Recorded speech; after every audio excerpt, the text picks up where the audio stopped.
나이 들수록 젊었을 적 느끼지 못했던 것들을 많이 느끼게 된다. 나이 50이 넘으면 인간관계가 더 중요해진다고? 외롭지 않으려면 옆에 사람이 있어야 한다고? 아니, 틀렸다. 고독을 즐길 줄 모르는데 어떻게 행복을 알겠는가? 인간은 혼자 있을 때야 비로소 자기 자신을 발견하게 된다. 솔직히 나이 50 넘으니 혼자가 좋은 건 사실이다. 근데 나중에 요양원 안 가고 70이 넘어서도 행복하게 노후를 보내려면 도대체 어떻게 해야 한단 말인가? 첫 번째로 습관을 만들어야 한다. 70대의 가장 중요한 것은 신체 기능도 뇌 기능도 그대로 유지하는 것이다. 현재 갖고 있는 신체의 모든 기능을 계속 사용하는 것이다.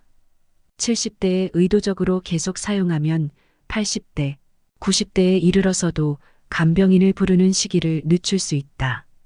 하나의 예로 햇볕을 쬐는 습관이 사람을 젊게 한다. 적당한 일광욕을 하는 습관도 의욕 저하를 방지하는 데에는 아주 효과적이다. 사람의 의욕과 밀접한 관계가 있는 뇌 속 물질, 세로토닌은 빛을 받으면 다량 생성되기 때문이다. 뭔가 고민이 있어 방 안에서 생각에 잠겨 있으면 기분도 가라앉는다. 하지만 밖에 나와 햇볕을 받으면 기분이 가벼워지고 밝은 기분을 되찾을 수 있다. 이 또한 뇌 속에서 세로토닌이 작용을 하고 있기 때문이다. 단, 일광욕이 부족하다고 해도 굳이 뭔가를 할 필요는 없다.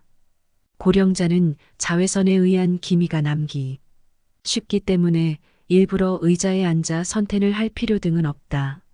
하루 한 번은 방 밖으로 나가 햇볕을 받으면 그만이다. 가장 손쉬운 방법은 산책이다. 일 없이 산책하는 것이 싫은 사람은 마트에 가서 쇼핑하는 것도 한 방법이다. 어쨌든 하루 종일 방 안에 있는 것만은 피하고 낮에 밝은 빛을 받는 습관을 들이자. 이것만으로도 고령자가 의욕 감퇴를 막는 매우 효과적인 방법이다. 또한 햇볕을 받아 만들어진 세로토닌은 밤에 뇌 속에서 멜라토닌이라는 호르몬을 생성한다. 이 멜라토닌은 수면 호르몬이라고도 불리며 수면과 깊은 관련이 있다. 흔히 고령자가 되면 잠이 얕아지거나 불면증을 호소하는 사람이 많이 있는데 이는 멜라토닌이 감소하기 때문이다. 젊을 때는 얼마든지 잘 수 있지만 나이가 들면 수면 시간이 줄어드는 경향이 있다. 아침 일찍 눈을 뜨게 되는 것도 나이가 들수록 멜라토닌이 줄어들기 때문이다. 그러나 노화에 따라 멜라토닌이 줄었다고 해도 낮에 햇볕을 쬐어 멜라토닌을 보충할 수 있다. 낮에 많은 세로토닌을 만들어두면 밤에 멜라토닌이 생성되기 때문이다. 멜라토닌이 증가하면 숙면을 취하게 되고 불안감도 없어지며 우울증 예방도 된다. 발랄한 70대, 80대를 살기 위해서는 멜라토닌은 매우 중요한 뇌 호르몬인 것이다. 새삼스럽게 일광욕 시간을 만들 필요는 없지만 어쨌든 낮 동안 집 밖에 나와 햇볕을 받는 습관만은 만들자. 그리고 70대가 되면 적어도 밖으로 나가는 습관을 줄여서는 안 된다. 둘째, 가족끼리 간병을 삼가해야 한다. 70대가 되면 가족에 대한 간병에 직면하는 사람이 점점 많아진다. 70대가 배우자를 간병하는 사례는 흔하지만 70대 자녀가 90대 부모를 간병하는 사례도 늘고 있다. 간병을 시작할 때 꼭 조심해야 할 것이 하나 있다. 간병을 삶의 보람으로 여기지 않는다는 점이다. 70대가 되어 퇴직하면 다른 일이나 특별한 취미도 없는 사람의 경우 간병을 은퇴 이후 삶의 보람으로 여기는 사람이 있다. 시간이야 어쨌든 자유롭기 때문에 열심히 간호에 임할 수 있다. 그러면 자신은 상대에게 도움이 되고 있다는 만족감은 얻을 수 있다. 간병을 받는 사람으로부터 신뢰도 얻을 수 있기에 한층 간병에 빠져들어가는 것이다. 그러나 이 같은 간병에 관여하는 방식은 자신의 만년을 망쳐버릴 가능성이 높다.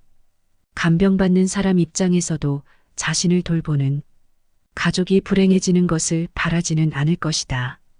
그렇다면 왜 간병에 빠져들면 그 사람의 만년이 망가져 버리는가? 우선 간병이란 시간 때우기에는 최적이라는 측면이 있다. 눈 깜짝할 사이에 꼬박 하루를 간병에 투입한다. 그렇게 되면 자신을 위한 시간은 전혀 잡을 수 없게 된다.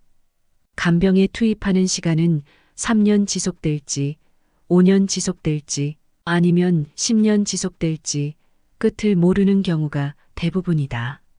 결국 가족을 떠나보낸 이후 아무것도 하지 않고 매일 지내게 되면 간병 폐인처럼 되어 늙어버리는 사례를 자주 본다. 간병을 삶의 보람으로 여기지 않는 것은 70대 사람이 향후 80에서 90대에 이르러서도 건강하게 살아가는데 매우 중요한 포인트라고 생각한다. 셋째, 어떤 일을 하더라도 은퇴하면 안 된다. 70대 때 단번에 늙는 사람은 전형적으로 은퇴한 직후부터 일체 활동을 그만두는 경우이다. 지금까지 열심히 일해왔기 때문에 퇴직하면 이제 아무것도 하지 않고 집에서 빈둥빈둥 지내고 싶다고 손꼽아 퇴직하는 날을 기다리는 사람도 있다. 그러나 70세까지 현역으로 일을 하던 사람이 퇴직 후에 무엇을 할지 생각하지도 않고 은퇴하면 단번에 늙어버리는 일이 많다. 직장에서 일할 때는 책상머리 같은 루틴한 업무라도 통근하는 경우 생각보다 몸을 많이 사용하고 있다. 그런데 퇴직하고 나서 집에만 틀어박혀 있는 70대라면 약 1개월 정도 지나면 운동 기능 가운데 상당 부분이 저하되기 쉽다. 뇌 기능 측면에서도 일하고 있으면 매일 나름대로 지적 활동이나 다른 사람과 의사소통 등의 활동으로 다양한 상황을 접하게 된다.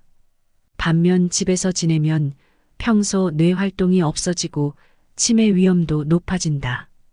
특히 전두엽의 노화가 단번에 진행된다. 전두엽이란 창조적 능력이나 다른 사람에 대한 공감 능력, 예상치 못한 일에 대처하는 능력에 관여하는 부분이다. 이 부분이 노화되면 어떤 일에도 의욕이 생기지 않고 활동 자체를 귀찮아한다. 운동 기능의 저하와 뇌의 노화가 더욱 가속화될 것이다. 외형적인 인상에서도 발랄한 느낌을 잃은 기운 없는 노인으로 변모하게 된다. 그렇게 되지 않기 위해서라도 조만간 퇴직을 맞이할 단계라면 퇴직 이후 무엇을 할 것인지 미리 준비를 해둬야 한다. 퇴직하고 잠시 쉬었다가 다음에 무엇을 할지 생각한다면 어느새 게으른 생활에 휩쓸려 습관으로 굳어버리는 경우가 허다하다. 70대에도 신체적 기능은 비교적 건강하다지만 전두엽의 노화는 이미 40대부터 진행되고 있다. 퇴직 후도 사회와 관계를 맺는다는 의미에서는 물론 일이 전부는 아니다. 반상의 임원이나 아파트 관리조합의 임원, 취미 모임의 직무를 맡는 것도 좋다. 자원봉사 활동도 퇴직 후에 사회에 참여하는 하나의 선택지이다. 누군가와 협동해서 누군가의 도움이 되거나 누군가 나를 필요로 한다고 느끼는 것은 언제까지나 현역 의식을 유지하는데 큰 도움이 될 것이다. 70대가 되면 특히 은퇴 등은 생각하지 말고 현역 의식을 유지하는 것이 중요하다. 그것이 단번에 늙는 것을 막아준다. 그렇다면 가장 중요한 건강관리는 어떻게 해야 할까? 이제부터 책 내 몸이 최고의 의사다를 통해 각 질환별 치유법을 함께 알아보자. 1번. 치매. 치매와 암 중에서 무엇이 더 무서울까? 치매가 더 무섭다고 말하는 사람이 많다. 암 환자는 임종 때 자녀의 마지막 효도를 받고 또 가깝게 지냈던 이들이 곁에서 지켜주는 것을 보고 느끼며 임종을 맞이하기 때문에 덜 쓸쓸하지만 치매 환자는 자신이 누군지도 모른 채 죽어가기 때문이라고 한다. 충분히 공감 가는 주장이다. 하지만 나는 다른 관점에서 치매가 더 무섭다고 생각한다. 치매 환자는 스스로 치유할 능력을 상실한 환자다. 따라서 주변 사람들과 지역사회가 아주 많이 그리고 적극적으로 도와주어야 좋아지는 병이다. 또 꽤 좋아져도 완전한 회복이 어려운 병이다. 이렇게 무서운 치매가 내 부모님에게, 내게 오지 않길 당연히 바랄 것이다. 그러나 안타깝게도 치매는 점점 늘고 있다. 미국 통계에 의하면 65세 이상 노인의 5%가 중증 치매, 15%가 경증 치매라고 한다. 80세 노인의 약 20%가 중증 치매의 소견을 보였다. 우리나라도 크게 다르지 않다. 2008년 65세 이상 노인 중 치매 환자는 8.4%라고 한다.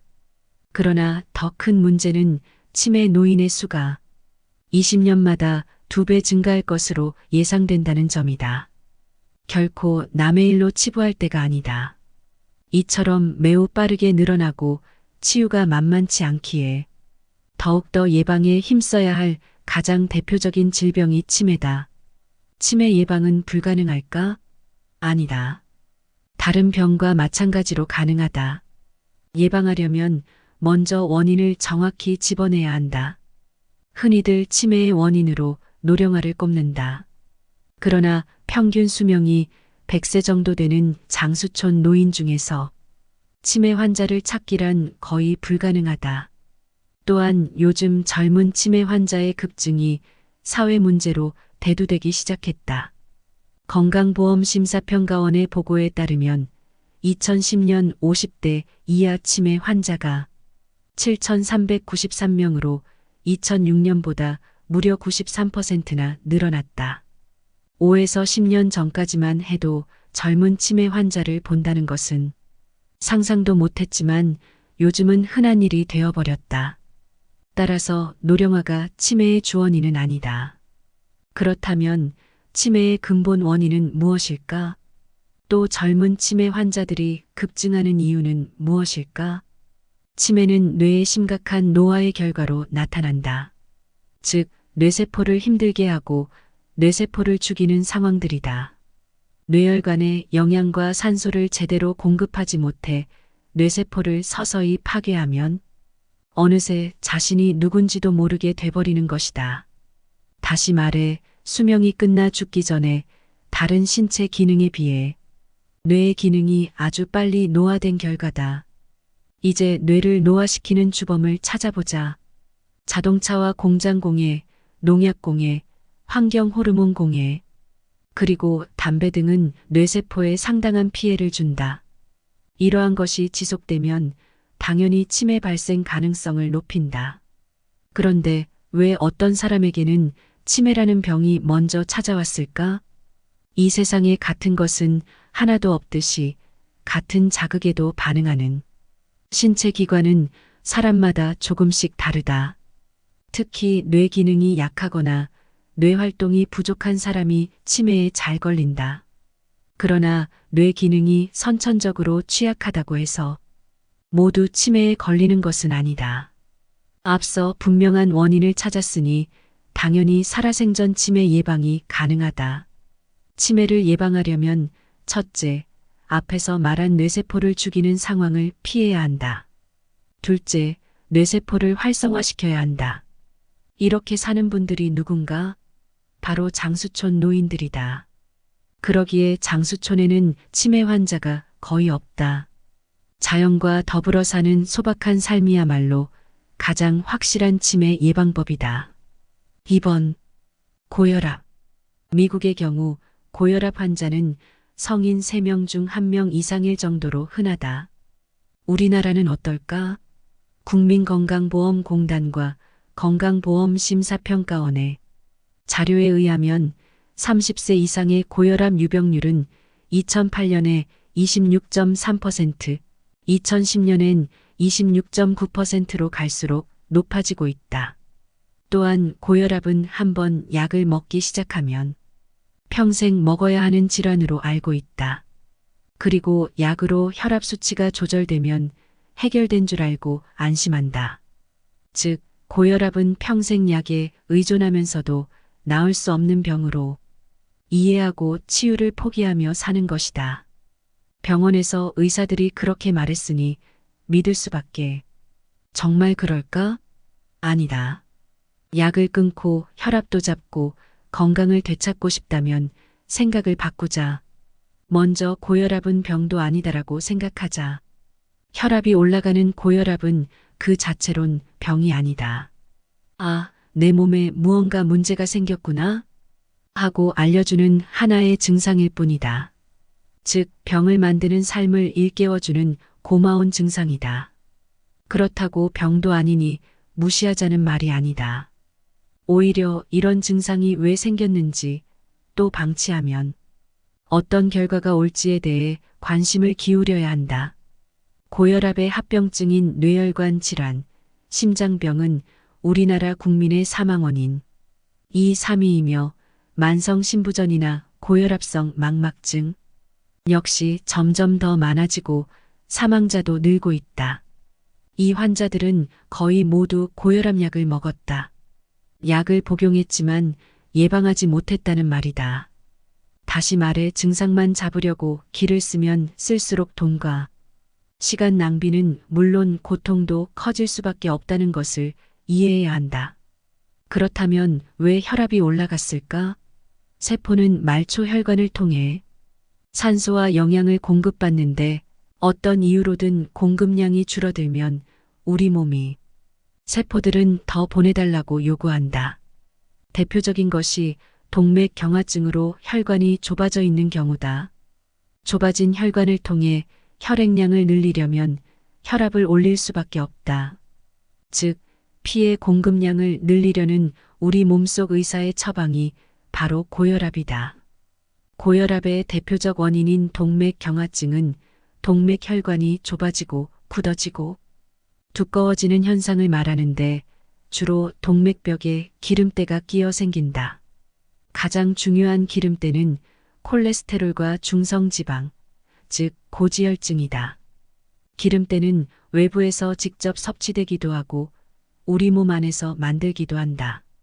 따라서 이들 음식을 피하고 대신 콜레스테롤이 없으며 섬유질과 항산화 물질이 풍부한 현미밥 채식으로 바꾸면 고지혈증, 동맥경화증, 그리고 고혈압은 거의 대부분 완치된다.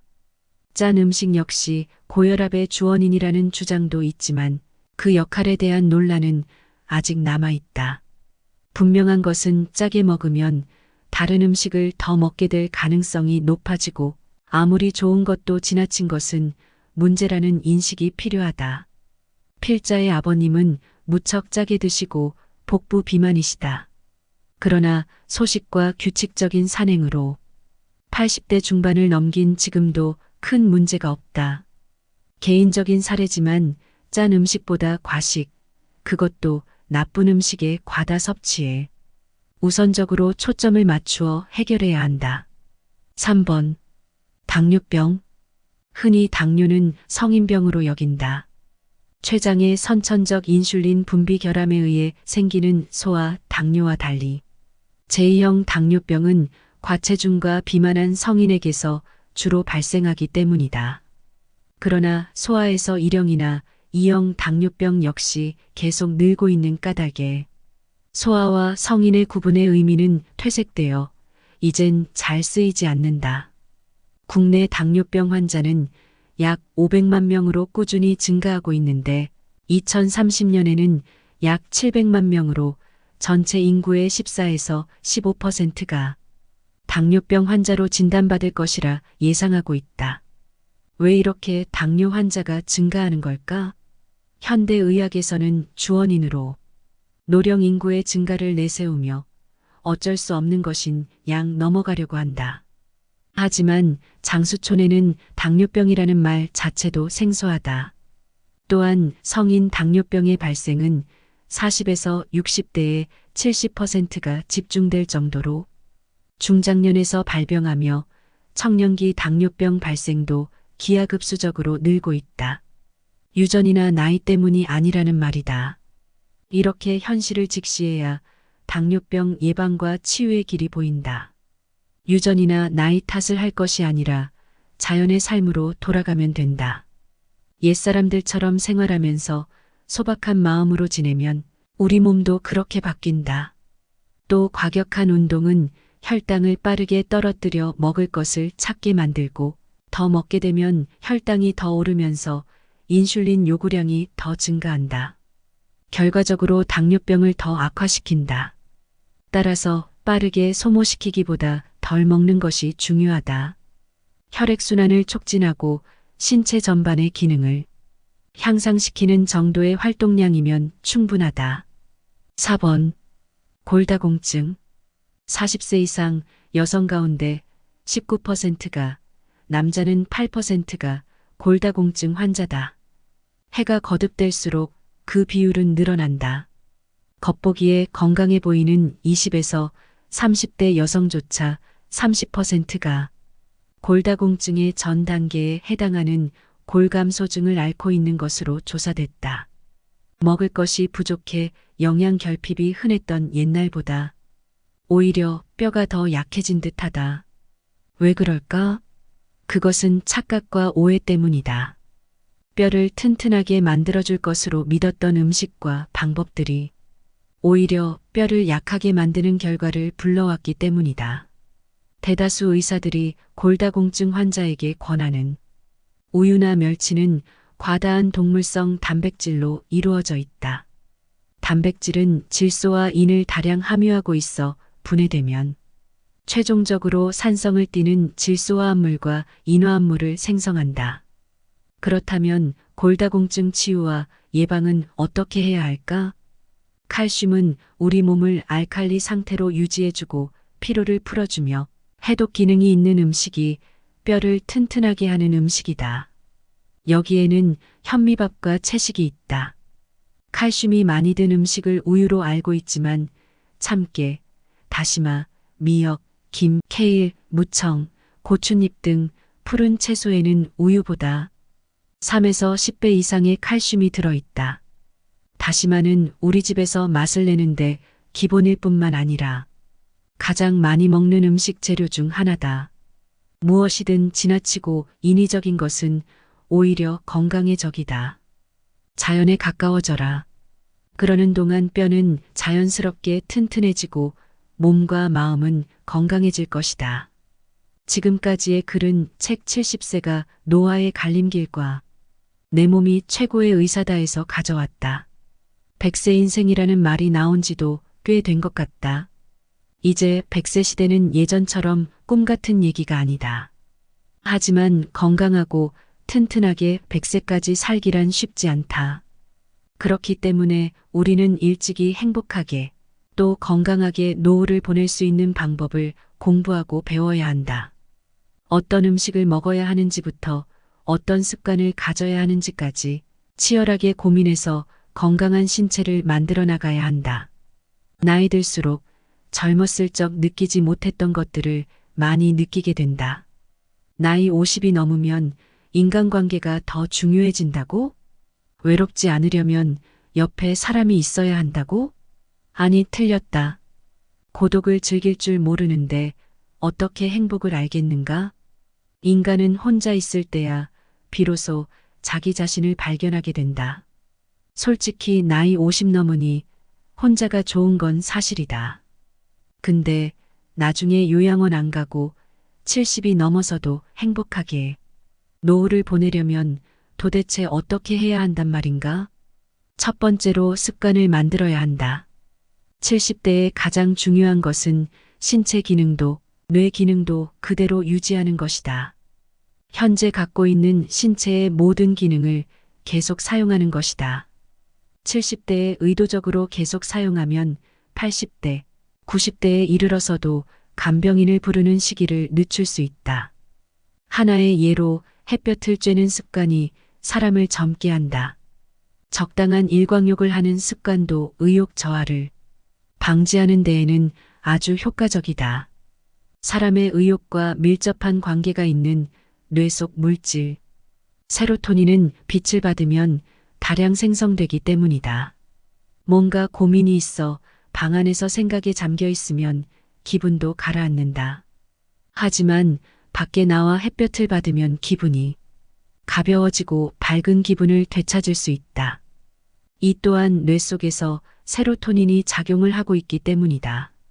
단, 일광욕이 부족하다고 해도 굳이 뭔가를 할 필요는 없다. 고령자는 자외선에 의한 기미가 남기 쉽기 때문에 일부러 의자에 앉아 선탠을 할 필요 등은 없다. 하루 한 번은 방 밖으로 나가 햇볕을 받으면 그만이다. 가장 손쉬운 방법은 산책이다. 일 없이 산책하는 것이 싫은 사람은 마트에 가서 쇼핑하는 것도 한 방법이다. 어쨌든 하루 종일 방 안에 있는 것만은 피하고 낮에 밝은 빛을 받는 습관을 들이자. 이것만으로도 고령자가 의욕 감퇴를 막는 매우 효과적인 방법이다. 또한 햇볕을 받아 만들어진 세로토닌은 밤에 뇌 속에서 멜라토닌이라는 호르몬을 생성한다. 이 멜라토닌은 수면 호르몬이라고도 불리며 수면과 깊은 관련이 있다. 흔히 고령자가 되면 잠이 얕아지거나 불면증을 호소하는 사람이 많이 있는데 이는 멜라토닌이 감소하기 때문이다. 젊을 때는 얼마든지 잘 수 있지만 나이가 들면 수면 시간이 줄어드는 경향이 있다. 아침 일찍 눈을 뜨게 되는 것도 나이가 들수록 멜라토닌이 줄어들기 때문이다. 그러나 노화에 따라 멜라토닌이 줄었다고 해도 낮에 햇볕을 쬐어 멜라토닌을 보충할 수 있다. 낮에 많은 세로토닌을 만들어두면 밤에 멜라토닌이 생성되기 때문이다. 멜라토닌이 증가하면 숙면을 취하게 되고 불안감도 없어지며 우울증 예방도 된다. 발랄한 70대, 80대를 살기 위해서는 멜라토닌은 매우 중요한 뇌 호르몬인 것이다. 새삼스럽게 일광욕 시간을 만들 필요는 없지만 어쨌든 낮 동안 집 밖에 나와 햇볕을 받는 습관만은 만들자. 그리고 70대가 되면 적어도 밖으로 나가는 습관을 줄여서는 안 된다. 둘째, 가족끼리 간병을 삼가해야 한다. 70대가 되면 가족에 대한 간병에 직면하는 사람이 점점 많아진다. 70대가 배우자를 간병하는 사례는 흔하지만 70대 자녀가 90대 부모를 간병하는 사례도 늘고 있다. 간병을 시작할 때 꼭 조심해야 할 것이 하나 있다. 간병을 삶의 보람으로 여기지 않는다는 점이다. 70대가 되어 퇴직하면 다른 일이나 특별한 취미도 없는 사람의 경우 간병을 은퇴 이후 삶의 보람으로 여기는 사람이 있다. 시간이야 어쨌든 자유롭기 때문에 열심히 간호에 임할 수 있다. 그러면 자신은 상대에게 도움이 되고 있다는 만족감은 얻을 수 있다. 간병을 받는 사람으로부터 신뢰도 얻을 수 있기에 한층 간병에 빠져들어가는 것이다. 그러나 이 같은 간병에 관여하는 방식은 자신의 만년을 망쳐버릴 가능성이 높다. 간병받는 사람 입장에서도 자신을 돌보는 가족이 불행해지는 것을 바라지는 않을 것이다. 그렇다면 왜 간병에 빠져들면 그 사람의 만년이 망가져 버리는가? 우선 간병이란 시간 때우기에는 최적이라는 측면이 있다. 눈 깜짝할 사이에 꼬박 하루를 간병에 투입한다. 그렇게 되면 자신을 위한 시간은 전혀 잡을 수 없게 된다. 간병에 투입하는 시간은 3년 지속될지, 5년 지속될지, 아니면 10년 지속될지 끝을 모르는 경우가 대부분이다. 결국 가족을 떠나보낸 이후 아무것도 하지 않고 매일 지내게 되면 간병 폐인처럼 되어 늙어버리는 사례를 자주 본다. 간병을 삶의 보람으로 여기지 않는 것은 70대 사람이 향후 80에서 90대에 이르러서도 건강하게 살아가는데 매우 중요한 포인트라고 생각한다. 셋째, 어떤 일을 하더라도 은퇴하면 안 된다. 70대 때 단번에 늙는 사람은 전형적으로 은퇴한 직후부터 일체 활동을 그만두는 경우이다.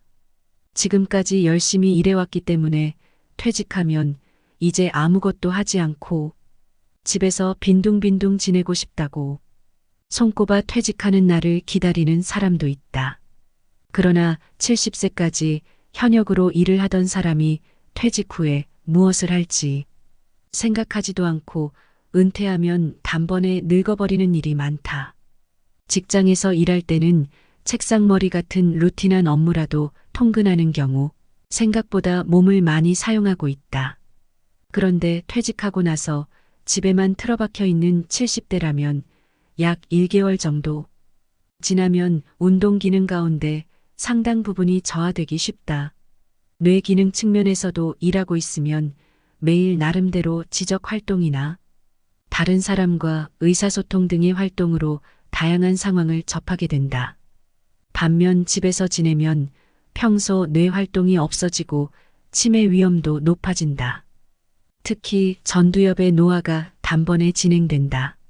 전두엽이란 창조적 능력이나 다른 사람에 대한 공감 능력, 예상치 못한 일에 대처하는 능력에 관여하는 부분이다. 이 부분이 노화되면 어떤 일에도 의욕이 생기지 않고 활동 자체를 귀찮아한다. 운동 기능의 저하와 뇌의 노화가 더욱 가속화될 것이다. 외형적인 인상에서도 발랄한 느낌을 잃은 기운 없는 노인으로 변모하게 된다. 그렇게 되지 않기 위해서라도 조만간 퇴직을 맞이할 단계라면 퇴직 이후 무엇을 할 것인지 미리 준비를 해둬야 한다.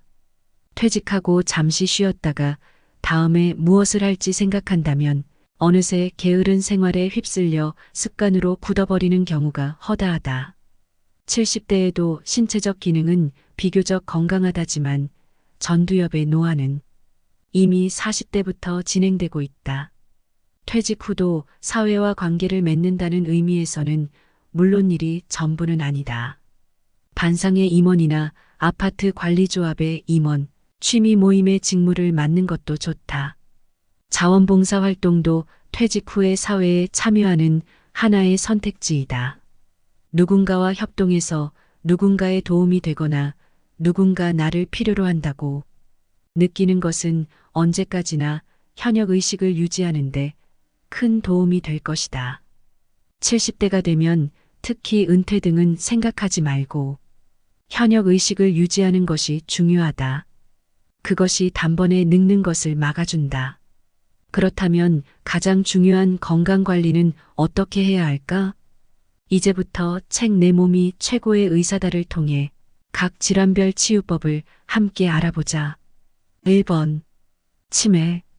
치매와 암 중에서 무엇이 더 무서울까? 치매가 더 무섭다고 말하는 사람이 많다. 암 환자는 임종 때 자녀의 마지막 효도를 받고 또 가깝게 지냈던 이들이 곁에서 지켜주는 것을 보고 느끼며 임종을 맞이하기 때문에 덜 쓸쓸하지만 치매 환자는 자신이 누군지도 모른 채 죽어가기 때문이라고 한다. 충분히 공감 가는 주장이다. 하지만 나는 다른 관점에서 치매가 더 무섭다고 생각한다. 치매 환자는 스스로 치유할 능력을 상실한 환자다. 따라서 주변 사람들과 지역사회가 아주 많이 그리고 적극적으로 도와주어야 좋아지는 병이다. 또 꽤 좋아져도 완전한 회복이 어려운 병이다. 이렇게 무서운 치매가 내 부모님에게 내게 오지 않길 당연히 바랄 것이다. 그러나 안타깝게도 치매는 점점 늘고 있다. 미국 통계에 의하면 65세 이상 노인의 5%가 중증 치매, 15%가 경증 치매라고 한다. 80세 노인의 약 20%가 중증 치매의 소견을 보였다. 우리나라도 크게 다르지 않다. 2008년 65세 이상 노인 중 치매 환자는 8.4%라고 한다. 그러나 더 큰 문제는 치매 노인의 수가 20년마다 2배 증가할 것으로 예상된다는 점이다. 결코 남의 일로 치부할 때가 아니다. 이처럼 매우 빠르게 늘어나고 치유가 만만치 않기에 더욱더 예방에 힘써야 할 가장 대표적인 질병이 치매다. 치매 예방은 불가능할까? 아니다. 다른 병과 마찬가지로 가능하다. 예방하려면 먼저 원인을 정확히 집어내야 한다. 흔히들 치매의 원인으로 노령화를 꼽는다. 그러나 평균 수명이 100세 정도 되는 장수촌 노인 중에서 치매 환자를 찾기란 거의 불가능하다. 또한 요즘 젊은 치매 환자의 급증이 사회 문제로 대두되기 시작했다. 건강보험심사평가원의 보고에 따르면 2010년 50대 이하 치매 환자가 7,393명으로 2006년보다 무려 93%나 늘어났다. 5에서 10년 전까지만 해도 젊은 치매 환자를 본다는 것은 상상도 못했지만 요즘은 흔한 일이 되어버렸다. 따라서 노령화가 치매의 주원인은 아니다. 그렇다면 치매의 근본 원인은 무엇일까? 또 젊은 치매 환자들이 급증하는 이유는 무엇일까? 치매는 뇌의 심각한 노화의 결과로 나타난다. 즉, 뇌세포를 힘들게 하고 뇌세포를 죽이는 상황들이다. 뇌혈관에 영양과 산소를 제대로 공급하지 못해 뇌세포를 서서히 파괴하면 어느새 자신이 누군지도 모르게 돼버리는 것이다. 다시 말해 수명이 끝나 죽기 전에 다른 신체 기능에 비해 뇌의 기능이 아주 빨리 노화된 결과다. 이제 뇌를 노화시키는 주범을 찾아보자. 자동차와 공장 공해, 농약 공해, 환경 호르몬 공해, 그리고 담배 등은 뇌세포에 상당한 피해를 준다. 이러한 것이 지속되면 당연히 치매 발생 가능성을 높인다.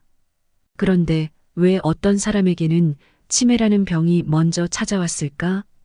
이 세상에 같은 것은 하나도 없듯이 같은 자극에도 반응하는 신체 기관은 사람마다 조금씩 다르다.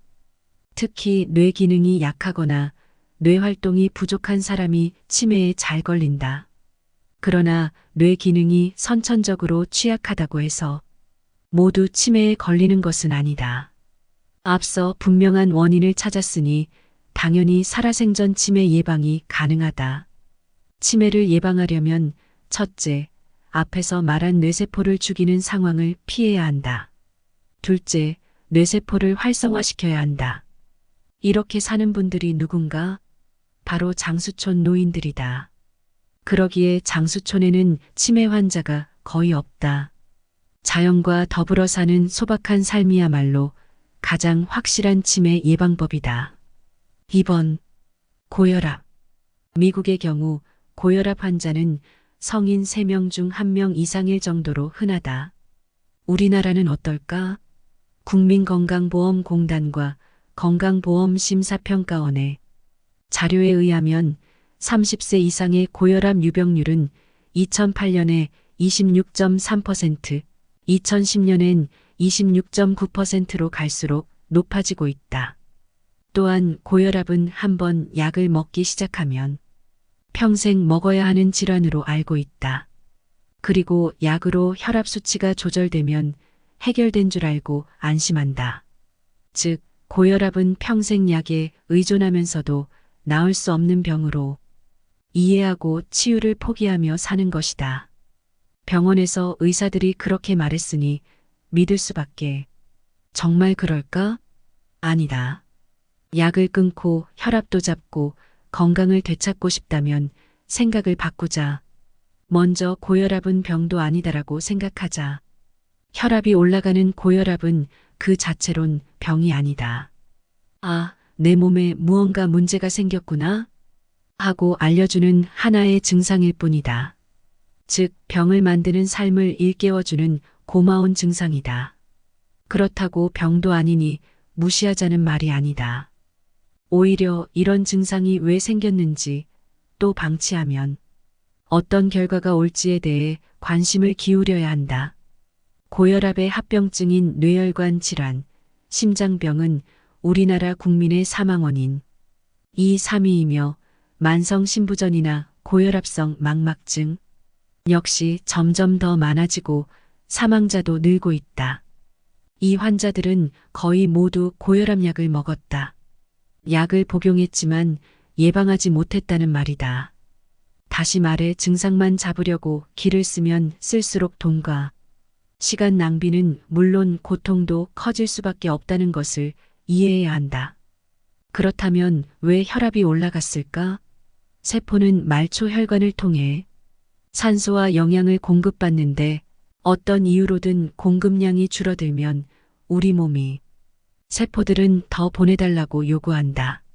대표적인 것이 동맥경화증으로 혈관이 좁아져 있는 경우다. 좁아진 혈관을 통해 혈액량을 늘리려면 혈압을 올릴 수밖에 없다. 즉, 피의 공급량을 늘리려는 우리 몸속 의사의 처방이 바로 고혈압이다. 고혈압의 대표적 원인인 동맥경화증은 동맥혈관이 좁아지고 굳어지고 두꺼워지는 현상을 말하는데 주로 동맥벽에 기름때가 끼어 생긴다. 가장 중요한 기름때는 콜레스테롤과 중성지방, 즉 고지혈증이다. 기름때는 외부에서 직접 섭취되기도 하고 우리 몸 안에서 만들기도 한다. 따라서 이들 음식을 피하고 대신 콜레스테롤이 없으며 섬유질과 항산화 물질이 풍부한 현미밥 채식으로 바꾸면 고지혈증, 동맥경화증, 그리고 고혈압은 거의 대부분 완치된다. 짠 음식 역시 고혈압의 주원인이라는 주장도 있지만 그 역할에 대한 논란은 아직 남아있다. 분명한 것은 짜게 먹으면 다른 음식을 더 먹게 될 가능성이 높아지고 아무리 좋은 것도 지나친 것은 문제라는 인식이 필요하다. 필자의 아버님은 무척 짜게 드시고 복부 비만이시다. 그러나 소식과 규칙적인 산행으로 80대 중반을 넘긴 지금도 큰 문제가 없다. 개인적인 사례지만 짠 음식보다 과식, 그것도 나쁜 음식의 과다 섭취에 우선적으로 초점을 맞추어 해결해야 한다. 3번. 당뇨병. 흔히 당뇨는 성인병으로 여긴다. 췌장의 선천적 인슐린 분비 결함에 의해 생기는 소아 당뇨와 달리 제2형 당뇨병은 과체중과 비만한 성인에게서 주로 발생하기 때문이다. 그러나 소아에서 1형이나 2형 당뇨병 역시 계속 늘고 있는 까닭에 소아와 성인의 구분의 의미는 퇴색되어 이젠 잘 쓰이지 않는다. 국내 당뇨병 환자는 약 500만 명으로 꾸준히 증가하고 있는데 2030년에는 약 700만 명으로 전체 인구의 14에서 15%가 당뇨병 환자로 진단받을 것이라 예상하고 있다. 왜 이렇게 당뇨 환자가 증가하는 걸까? 현대의학에서는 주원인으로 노령 인구의 증가를 내세우며 어쩔 수 없는 것인 양 넘어가려고 한다. 하지만 장수촌에는 당뇨병이라는 말 자체도 생소하다. 또한 성인 당뇨병의 발생은 40에서 60대의 70%가 집중될 정도로 중장년에서 발병하며 청년기 당뇨병 발생도 기하급수적으로 늘고 있다. 유전이나 나이 때문이 아니라는 말이다. 이렇게 현실을 직시해야 당뇨병 예방과 치유의 길이 보인다. 유전이나 나이 탓을 할 것이 아니라 자연의 삶으로 돌아가면 된다. 옛사람들처럼 생활하면서 소박한 마음으로 지내면 우리 몸도 그렇게 바뀐다. 또 과격한 운동은 혈당을 빠르게 떨어뜨려 먹을 것을 찾게 만들고 더 먹게 되면 혈당이 더 오르면서 인슐린 요구량이 더 증가한다. 결과적으로 당뇨병을 더 악화시킨다. 따라서 빠르게 소모시키기보다 덜 먹는 것이 중요하다. 혈액순환을 촉진하고 신체 전반의 기능을 향상시키는 정도의 활동량이면 충분하다. 4번. 골다공증. 40세 이상 여성 가운데 19%가, 남자는 8%가 골다공증 환자다. 해가 거듭될수록 그 비율은 늘어난다. 겉보기에 건강해 보이는 20에서 30대 여성조차 30%가 골다공증의 전 단계에 해당하는 골감소증을 앓고 있는 것으로 조사됐다. 먹을 것이 부족해 영양 결핍이 흔했던 옛날보다 오히려 뼈가 더 약해진 듯하다. 왜 그럴까? 그것은 착각과 오해 때문이다.